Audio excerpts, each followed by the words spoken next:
근데 하나님께서는 이런 우리를 늘 기다리십니다. 하나님께 돌이키기만 하면 늘 언제나 5절에서 7절의 말씀과 같이 우리를 향한 축복의 말씀을 쏟아내실 준비가 되어 계신 분이십니다.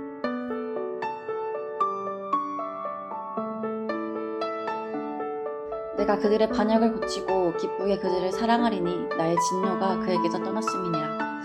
내가 이스라엘에게 이슬과 같으리니 그가 백합화같이 피겠고 레바논 백향목같이 뿌리가 박힐 것이라. 그의 가지는 퍼지며 그의 아름다움은 감람나무와 같고 그의 향기는 레바논 백향목 같으리니 그 그늘 아래에 거주하는 자가 돌아올지라.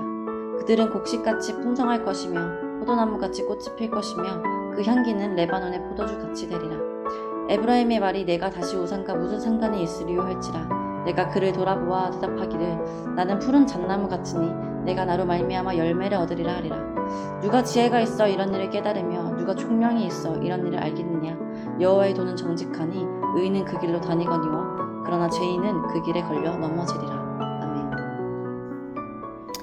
오늘 말씀을 읽으면 하나님께서 우리를 얼마나 사랑하시는지 모든 축복의 말들을 총동원해서 우리를 사랑하신다고 우리를 축복하신다고 말씀하시는 것을 우리가 볼 수 있습니다.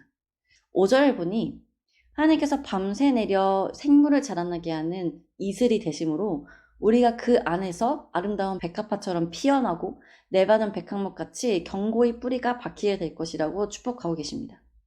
그리고 6절, 가지는 퍼지며, 이 가지는 연한 가지, 새순으로 마치 새순이 막 돋아나는 것처럼 우리가 번성해 갈 것을 의미합니다.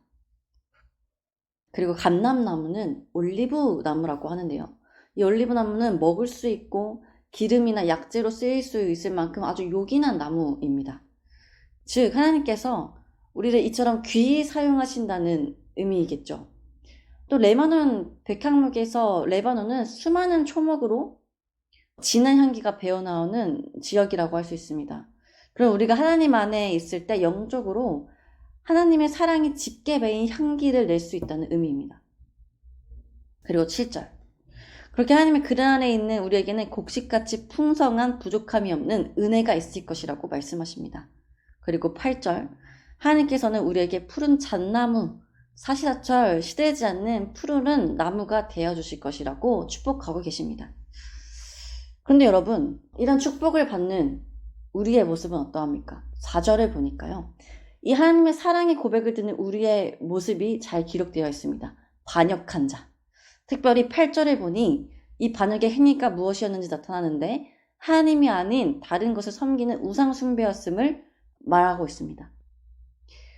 이처럼 우리는 하나님 앞에 우상 숭배를 하고 하나님을 반역하고 있는데 하나님께서는 그럼에도 불구하고 우리를 사랑하신다고 고백하고 계신 거예요. 8절과 같이 우리가 회개하고 더 이상 우상 숭배하지 않겠다고 결단만 하기만 한다면, 7절 하나님의 그늘 안에 다시 돌이키기만 한다면 앞서 읽은 내용처럼 우리를 축복하시며 그냥 사랑하시는 게 아니라 4절 기쁘게 사랑하시겠다고 말씀하고 계십니다. 여러분, 하나님께 우리는 도대체 어떤 존재입니까? 우리가 읽지 않은 이 본문 말씀의 1절에 보면요, 하나님께서 이스라엘아 내 하나님 여호와께로 돌아와라 말씀하십니다. 하나님께 우리는 마치 늘 하나님의 품을 떠나 있는 자식들입니다. 하나님께서 우리에게 아무리 사랑한다고 말해도 우리의 쓸 것이, 우리의 필요가 다 그분 아래 있음을 말해도 우리는 늘 그 사랑을 떠나 세상을 사랑하고 그 세상을 방황하고 고통받는 자녀들인 것입니다. 그런데 하나님께서는 이런 우리를 늘 기다리십니다. 하나님께 돌이키기만 하면 늘 언제나 5절에서 7절의 말씀과 같이 우리를 향한 축복의 말씀을 쏟아내실 준비가 되어 계신 분이십니다.